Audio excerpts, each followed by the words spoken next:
Them stories you and Mama told me, they ain't in there. We use this like loopholes for blasphemy, right?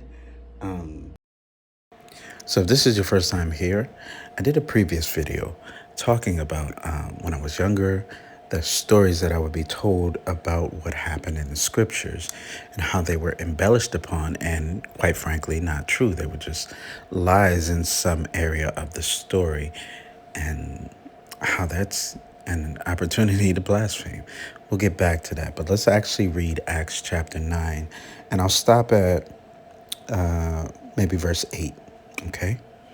So Shaul, still breathing threats and murder against the taught ones of the master, having come to the high priest, asked from him letters to the congregations of Damascus, so that if they found any who were of the way, whether men or women, to bring them bound to Jerusalem. And it came to be that as he journeyed, he came near Damascus, and suddenly a light flashed around him from heaven.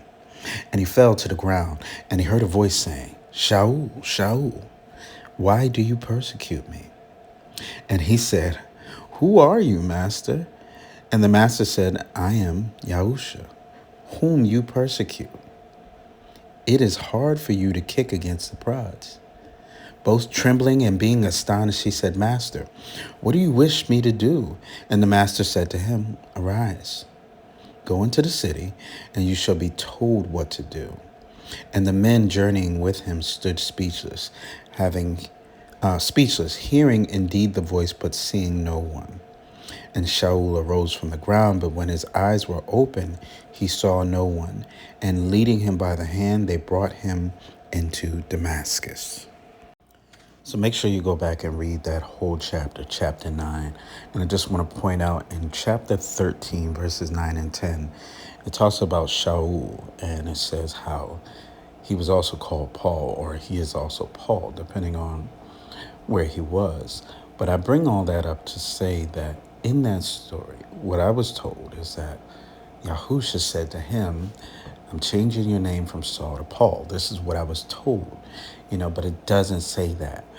We have to stop taking liberties. We got to stop taking liberties with the scriptures. We have to stop embellishing. If it doesn't say it, we don't say it. It says what it says. And we need to use so much context. We need to be careful of the translations that we're reading and cross-reference the translations to see what's going on, because there's so much being lost. There's so much we're losing. There is so much that we're getting wrong. You ought not done that.